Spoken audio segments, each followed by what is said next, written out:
What do you think about falling in love with a player in the draft? Can you speak to this? Yeah. Okay. What do you think about Ben Baldwin's tweet? A good example of falling in love with one specific player. And the quote is, "We were pretty set on going up and getting him," Holmes said. And again, it wasn't going up to get a wide receiver, it's going up to get him. What do you think about falling in love with a player in the draft? Can you speak to this?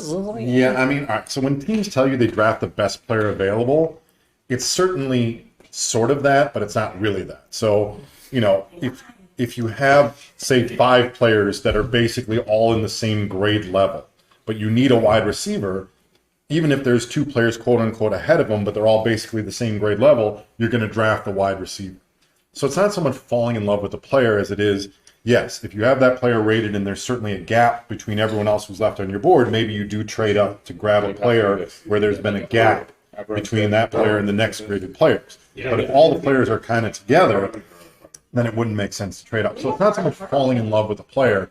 I mean, this is what they say publicly, right? Sure. But realistically, what probably happened is, again, on their board, he was here. All the rest of the players they had graded were down here. So, you know what? Let's go up and get them because there's such a value gap for right now where we can go up and get them. Sure. How about the idea of gut feel?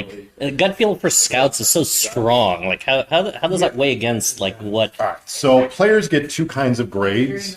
There's the what do we see on the tape on the field? What do we see from the NFL Combine? What do we see from all? And then, as you know, there's a secondary grade of what kind of person is this kid? We talked to the strength and conditioning coach. We talked to his position coach. We talked to his high school teacher and so on. Family, friends. Right. So some teams, if you're below, let's say it's number grade for physical attributes and a letter grade, some teams won't draft a player who's a C or a D or an F. Straight facts. On the character side, even if he's an 8 or a 9 on the physical trait. Sure.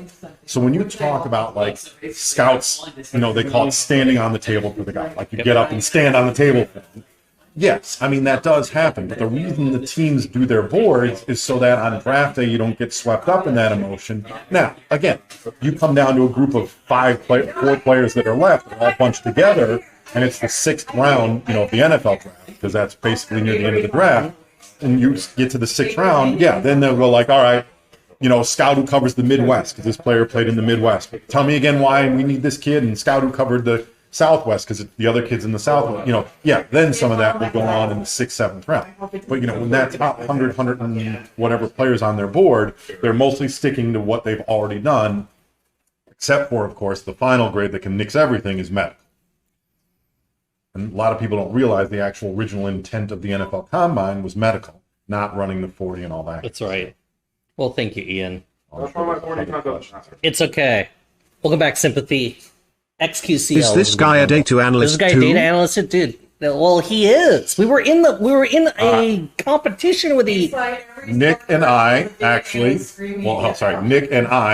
were part of a team of 4. We submitted a paper to a hockey data competition, and we got honorable mention. So yes, I am actually a data guy. Yeah, see, he's a fucking data guy, bro. He's a fucking data guy. Right? Tabs, not spaces. We just had this discussion.